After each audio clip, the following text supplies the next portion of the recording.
అందరికీ నమస్తే.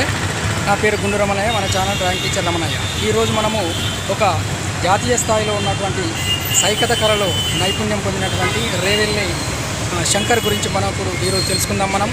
అయితే రేవెల్లి శంకర్ కరీంనగర్లో ఈరోజు జరుగుతున్నటువంటి స్వామి జగన్నాథ రథయాత్ర సందర్భంగా ఇక్కడ ఒక సైకత శిల్పాన్ని నిర్మించడం జరిగింది. మరి ఆ సైకత శిల్పి రేవెల్లి శంకర్ గురించి మనం ఇప్పుడు ఆయన ఎక్కడ నేర్చుకున్నాడు ఏంటి అనే విషయాలు ఇప్పుడు మనము తెలుసుకుందాం. ఓకే.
రేవెల్లి శంకర్ని ఇప్పుడు మనం చూస్తున్నాము. రేవెల్లి శంకర్ని ఈ ఇసుక సైకత శిల్పం గురించి మనం అడిగి తెలుసుకుందాం. ఓకే, మీ పేరు చెప్పండి ఒకసారి. నా పేరు రేవెల్లి శంకర్. ఓకే, మీరు పుట్టినటువంటి ఊరు ఏ జిల్లా? మాది పెద్దపేట డిస్ట్రిక్ట్ పాలగుర్తి మండలం కుక్కలగూడూరు గ్రామంలో నేను జన్మించాను. తెలంగాణ మన తెలంగాణ రాష్ట్రం. ఓకే. అయితే మరి ఈ ఇసుక తోటి శిల్పాలు చేయాలనేటువంటి ఆలోచన మీకు మొదటి ఎందుకు వచ్చింది, అసలు ఎప్పుడు వచ్చింది? నాకు ఇసుకతోటి ఇట్లా శిల్పాలని అప్పుడు తెలియదు. కాకపోతే మా ఊర్లో ఏంటంటే మేము స్నానాలకు వెళ్తాము. మా ఊరు గ్రామం పక్కన ఆల్రెడీ ఒక వాగు ఉన్నది. ఆ వాగులో నేను ఈ బొమ్మలు గీయడం ఇట్లా చేయడం, కుప్ప కోసుకొని చిన్నప్పుడు మనం బొమ్మలు ఇలా ఆడము. అలానే నేను ఇట్లా బొమ్మలు చేయడానికి కొంచెం నాలోన చిన్నప్పటి నుంచి కళ క్రియేటివిటీ అనేది నాకు తెలియకుండానే ఉన్నది. దాన్ని నేను బొమ్మల చాలా మంది మెచ్చుకొని అరే ఏదో బొమ్మలా కనబడుతుంది అనేసరికి అప్పటి నుంచి ఇంకేం చేస్తే బాగుంటుందని చెప్పి నేను బొమ్మలు చేయడం. మీ తల్లిదండ్రుల పేర్లు ఒకసారి? మా నాన్నగారు రేవెల్లి మల్లేశం, మా అమ్మగారు రేవెల్లి అనసూయ. పెద్దపల్లి జిల్లా కుక్కలగూడూరు గ్రామం. అవును. ఓకే. మీకు పిల్లలు? ముగ్గురు బాబులు. వాళ్ళు కూడా నా కళను అందిపుచ్చుకున్నారు.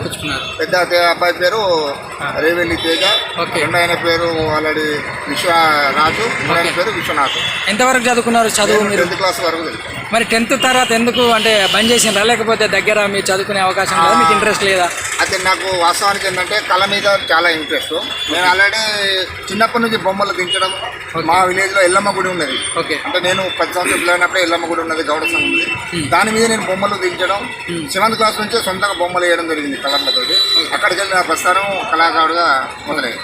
ఇప్పుడు ఎన్ని సంవత్సరాలు అవుతుంది ఇసుక మీద చేయడం? నేను 13-14 సంవత్సరాలు అవుతుంది. 14 సంవత్సరాల నుంచి ఇసుక. ఇప్పుడు మనకు అంతర్జాతీయ ఒక ఇసుక సైకత శిల్పి సుదర్శన్ పట్నాయక్ గారు ఉన్నారు. ఆయన ఏమైనా మీకు స్ఫూర్తిగా ఉన్నదా? పేపర్లు అవి వస్తూ ఉంటాయి కదా.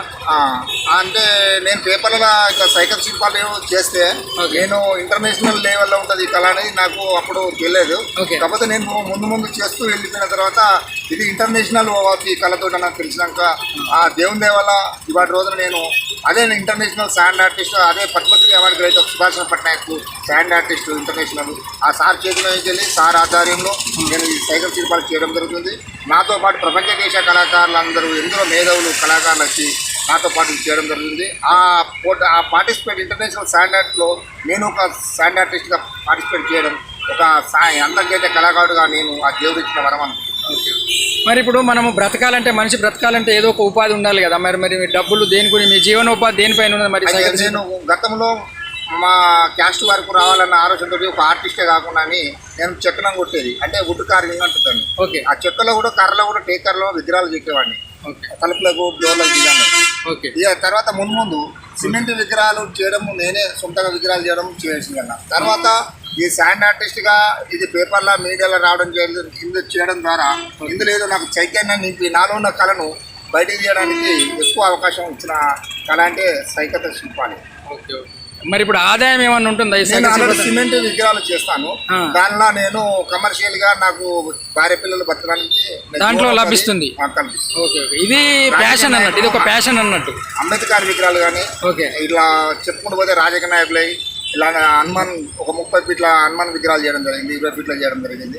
ఇలాంటి విగ్రహాలు నా జీవనోపాధిని, నా కుటుంబాన్ని గడపడానికి ఆర్థికంగా ఉపయోగపడుతుంది. మీరు మరి అది చేస్తూనే సామాజికంగా నేను ఇంకేదో చేయాలి అని మనకు చెప్పి తపన. అందులో నాలో ఉన్న తపన, నాలో ఉన్న కళ దాగి ఉంది కాబట్టి అది ఈ సైకత శిల్పాల ద్వారా, తడిస్క ద్వారా ప్రపంచానికి చాటి చెప్పొస్తున్న ఆలోచనతోటి నేను చేయడం జరుగుతుంది.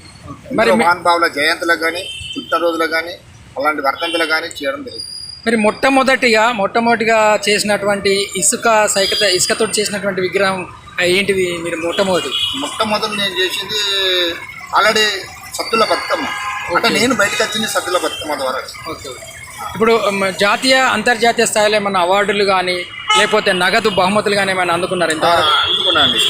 మన తెలంగాణ రాష్ట్రంలో తెలంగాణ ఆణిముత్యం అవార్డు మొన్న గుత్త సుకుందరెడ్డి సార్ చేతుల వెళ్ళి పొట్టి శ్రీరాములు విశ్వవిద్యాలయంలో అక్కడ అదే స్టేజ్ మీద నేను తెలంగాణ ఆణిముత్యం అవార్డు తీసుకోవడం జరిగింది. ఇదే సైకత శిల్పిగా. Okay okay. అంటే మీరు సైకత శిల్పకారునిగా నేటి యువతకు కానీ కళాకారులకు కానీ మీకున్న అనుభవంలో వాళ్ళకి ఇచ్చేటువంటి మీ సందేశం ఏంటి? నాకు అంటే నా అనుభవంలో నేర్చుకున్న ఇవి అన్ని కళల గురించి తెలుసుకుంటే, ఒక రంగంలో మనం ఏదైనా సాధించాలంటే, ఒక రంగంలో మనిషికి గుర్తింపు పొందాలంటే దాన్ని ఓపికతోటి, పట్టుదల సహనం అంటారు, దానితో నేను జయించాను అని నేను అనుకుంటాను. అంటే ఒక కళాకారుడు కానీ, ఒక చిత్రాల కవి కానీ, ఎవరే కానీ నిరంతరం ప్రవహించే ఒక నది లాంటి వాళ్ళే నాకు తెలిసి. అంటే ఎప్పుడు కళ అనేది ఇక్కడ ఆగిపోవడం ఉండదు, నిరంతరము శ్రమిస్తూ కొత్త క్రియేటివిటీని చూపుతుంది, కొత్తదనాన్ని. ఒక రచయిత కానీ, ఒక కళాకారుడు కానీ, ఒక శిల్పి కానీ, ఒక సింగర్ కానీ ఇలా చేస్తూ వెళ్ళిపోవాలి. ఇప్పటి వరకు మనకు దాదాపు భారతదేశంలో చూస్తే ఒరిస్సాలో ఉన్నటువంటి పద్మశ్రీ సుదర్శన్ పట్నాయక్ గారే మనము దాదాపు న్యూస్ పేపర్లో కానీ వార్తల్లో కానీ చూస్తూ ఉంటాం. ఆయన పద్మశ్రీ అవార్డు కూడా రావడం జరిగింది సైకత శిల్పంలో. మరి ఆయన స్ఫూర్తితోటి, ఆయన శిష్యరికంతో మీరు ఒరిస్సాలో కూడా వేసినని అంటున్నారు. మరి మీ దగ్గర ఏమైనా శిష్యులు మీరు తయారు చేస్తున్నారా? అంటే నేను మన తెలంగాణలో ఏంటంటే నేను బొమ్మలు సైకిల్ శిల్ప చేసిన అంటే మనకి ఇది ఏమి భోజనానికి ఇది ఉపయోగపడేది కదా, జీవనోపాధికి. ఈ కళ ఇసుకల బొమ్మలు చేస్తే ఏమవుతాయని నన్నే చాలా మంది అంటారు. అలాంటప్పుడు నాలోన ఇది చేస్తే ఇలా ఉంటుంది, పేరు గుర్తింపు, దీని వల్ల డబ్బులు వస్తాయి అన్న ఆలోచన ప్రజలలో చైతన్యం ఏర్పడేంత వరకు నేను ఎవరికి దీనికి ముందుకు తీసుకెళ్ళాలన్న ఆలోచన కూడా తీసుకురాలేదు ఇప్పటి వరకు.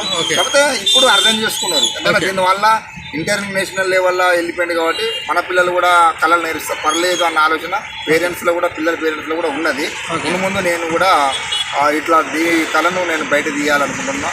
వాళ్ళని కూడా నాలా ఇంటర్నేషనల్ లెవెల్లో కూడా పరిచయం కదా. ఇప్పుడు మనము సుదర్శన్ పట్నాయక్ అంతర్జాతీయ స్థాయిలో, అంతర్జాతీయ స్థాయిలో పద్మశ్రీ అవార్డు పొందినటువంటి సుదర్శన్ పట్నాయక్ గారు శిష్యుడు మన శంకర్ గారు ఇక్కడనే ఉన్నారు. అతని గురించి మనం పూర్తి వివరాలు ఇప్పుడు తెలుసుకున్నాం. తెలంగాణ ప్రాంత 2 తెలుగు రాష్ట్రాల్లో నుండి తెలంగాణ ప్రాంతం నుంచి రేవెల్లి శంకర్ అనే అతను మనకు ఒక తెలంగాణ రాష్ట్రానికి ఒక అన్ని కళల్లో కంటే సైకత శిల్పం అనేది చాలా తక్కువ మంది ఉంటారు.